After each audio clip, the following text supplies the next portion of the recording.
So, one thing that I don't know if people really think about in their lives for creatives and really just anybody in general is, do you have a defining moment that helps you know you're on the right path? Why does that even matter?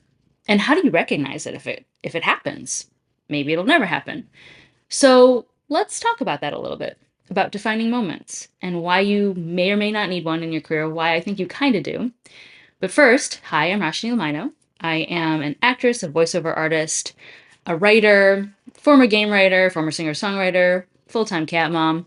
You guys have seen Riley before. He makes cameos in pretty much every video. It's really the Riley channel, isn't it? Yes. Yes, he's the best writing buddy. He is my writing partner and my voiceover partner and the great cat witch. I don't know if she's usually sleeping. She is my on-camera director. When I do self-tapes, she's there watching me, judging me. But she won't read with me. I don't know why. Anyway, I've been lucky enough to have a few defining moments in my life that just kind of let me know I was meant to be at a certain place at a certain time. One was when I was in college and I was walking home. So I went to Michigan State, which, if you've never been to that campus, at least when I was there, it was a 45-minute walk from end to end. And I lived in Hubbard Hall, which was like one complete end of the campus. So I was walking from like Shaw Hall, which is like about midway of campus, back home. I had about a 20-minute walk home, and it was twilight, so like the sun was, pretty much set. It was like that purpley blue. And the fight song of Michigan State is On the Banks of the Red Cedar. There's a school that's known to all. So that's not excuse me. That's just not just figurative. It literally is built around a river. So this river runs through the middle of campus. So I was walking along the banks of the Red Cedar, and I heard someone playing our fight song on a saxophone, and the notes were just trailing on the twilight towards me, and I was by myself. Excuse me. And I remember just slowing my steps and being like, yeah, yeah, I was meant to be here at this moment. It was a great moment. Just lovely and romantic. And that kind of made me feel good about being at the college I had chosen. And I had another such defining moment that actually changed the course of my entire career at the end of college. Well, towards the end of college. So, a little bit about the backstory. I was a photojournalism major and I wanted to work for a newspaper or National Geographic or something like that. That was my goal after college. I was going to be an amazing photographer and like travel the world. And that was what I wanted to do. And I had taken a lot of photo internships and stuff up to that point. So I was actually on the right trajectory to do that up to that point. Like, I had the experience. I was freelancing for the local paper, just all that stuff. I was on the right track.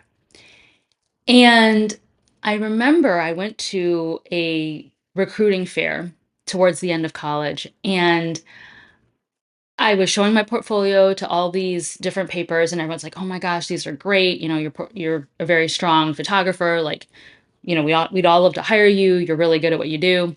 So I'm feeling like, "Okay, good, good. I'm on the right track. I'm going to be able to get a job after college. Like, this is really great."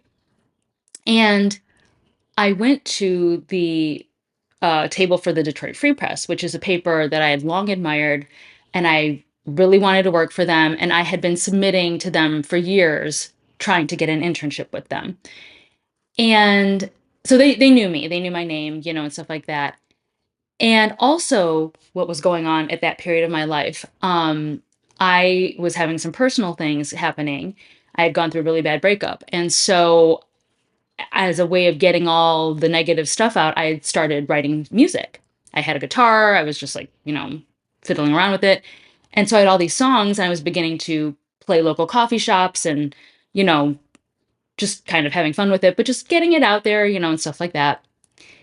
So I I went to the table where the photo editor and one of the photo interns was sitting. And, Nancy was the photo editor at the time. I don't know if she's still there. And she's like, "Let me see your work." And so I gave her my portfolio, and she's flipping through it. And I fully expected her to be like, "Oh, wow, these are great," right? Like everybody else was saying. And she goes, "I've seen this all before. What are you doing that's new?" And I'm like, "What?" You know? And it wasn't that they weren't technically good. She's just like, "But I've seen this. Show me something different." And I was like, well, I'm not really, like this is what I have." She's like, "Okay, well, what have you been doing lately?" And I said, honestly, I've been like writing music and playing shows and stuff like that. Like, I mean, I'm still obviously interested in photography, but I've just been kind of doing some other stuff on the side." And she goes, "Well, that's really cool. Why don't you go do that? Like play music?" And I'm like, "Because I'm supposed to be a photographer, right? Like that's what I'm going to school for, right?" And she tells me this story about how when she was thinking of going into journalism, she's like, "Look, I could do photography, I could write, I could design. I was good at all these things, but I needed to pick a place to focus on. And so I decided on photography." And I said to myself, "I'll give it 5 years. And, 5 years is not a long time. 5 years to focus on it. And if I absolutely hate it, I can always reroute and try something else. It's not a big deal." And so she focused on photography. And within 1 year, she was working at the Washington Post. Wow, that's pretty impressive. And I was like, that's really amazing. And she goes, "Tell you what, it doesn't even have to be 5 years for you." She's like, "Just 1 year, 1 year." And she pulls a coin out of her pocket, a quarter out of her pocket, and she goes, "Here's what we'll do. We're gonna flip a coin. Okay. If it comes up heads, then you do photography for 1 year. If it comes up tails, then you do music for a year." She goes, "But here's the thing, if it comes up photography, you completely focus on photography. You sell the guitar, you stop writing music, you don't play shows, you just do photography." Okay. She's like, "Are you ready?" And I started sweating, like my palms were getting sweaty. And I said, "Don't flip the coin." And she puts it away and she goes, "Okay, you know your answer." And I was like, "What on earth just happened?" The intern sitting next to her was like, "That was the weirdest interview I've ever seen." And I remember walking away, and one of my friends who was there, also a journalism major, she came up to me. She's like, "Are you okay?" And I said, "I think the photo editor of the Detroit Free Press just talked me out of my major." You know what I mean? It was so bizarre. And I did focus on music for the next 7 years. And I toured the country multiple times. I played over like 200 shows a year. I put out several albums. I even won some awards. And then I came out to Los Angeles thinking I would do music. I ended up coming into acting, this, that, and the other thing. And here we are now, and everything just kind of leads to this, leads to that, leads to this. It's just, it was amazing to me. First of all, I do believe in the power of focus. Like that has been something people have consistently told me over the course of my career. You've got to focus. You've got to focus. Um, and I've heard that advice as an actor in one form or another, even as a writer, that you've got to focus. Usually it's about genre, not focus on writing, but like focus on a certain subset of writing, focus on a certain subset of acting, character type, what have you. But I tell that story because it was a moment where my life trajectory changed. And sometimes when I'm like, should I be doing this? I go back to that moment and I go, yes, that was a defining moment for me. And it told me to go this way. And I knew back then that this was the right path for me, even though I could have done two things. I was good at both, you know?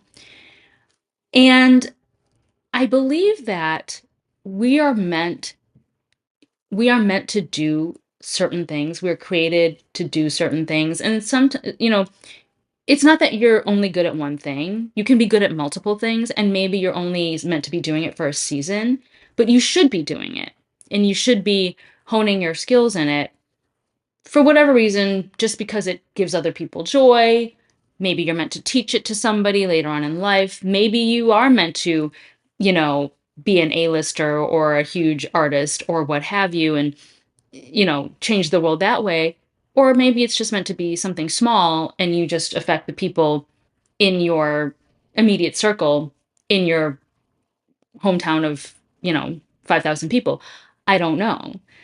But I think as artists, it's very easy for us to just sort of forget why we do what we do because it is such a hard profession and it's a long, hard road. And when you have those defining moments in your career, then you can look back and pinpoint and go, yeah, that's when I was supposed to be doing this. That's when I knew I was supposed to be doing this, and you can hold on to that. Um, there's a lovely quote from somebody's, I don't know if you can hear somebody blowing leaves outside. All that noise just drives me bonkers. I will say right now, this has nothing to do with anything, but when you're an actor and a voice actor, you get so sensitive to sound because you're so used to like hold for plane, hold for train, hold for car, hold for this, that like every time I hear noise, I'm just like, is it getting on the tape? And then I'm like, you know what? Who cares? Sorry, people have to blow leaves. It happens. Anyway, there's a really lovely quote from the movie Chariots of Fire, which is actually based off of a real story, the missionary Eric Liddell. And he he did end up becoming a missionary and he kind of felt that calling on his life for a long time, but he also was a really good runner. He was very fast. And there is a part in there where I think he's talking to his sister or something, and he's like, you know, I know I was made for missionary work, but when I run, I feel God's pleasure because he's doing what he's meant to be doing. I was made fast. God made me fast. So when I run, I feel his pleasure. And that's how I think we need to take those defining moments. When I dance, when I paint, when I write, when I'm performing on stage, whatever it is that you're creative that you feel is the calling on your life, when you're doing it, you'll know. You'll know you're in the right zone. You just got to keep doing it, even when it's tough. Anyway, I hope that helps. That was just me waxing philosophical, and I like telling that story. Don't flip the coin. Yes. Let me know if you've had a defining moment. Tell me in the comments. Keep the discussion going. I have a Discord channel, so I'd love to hear your defining moment there if you would rather. If you want to read my books, the links will be in the show notes. So you can tell me for yourself if you think it was worth quitting my music career to write. What else, Riley? What else? Get out there and create. The world needs art and cats. I'll talk to you later.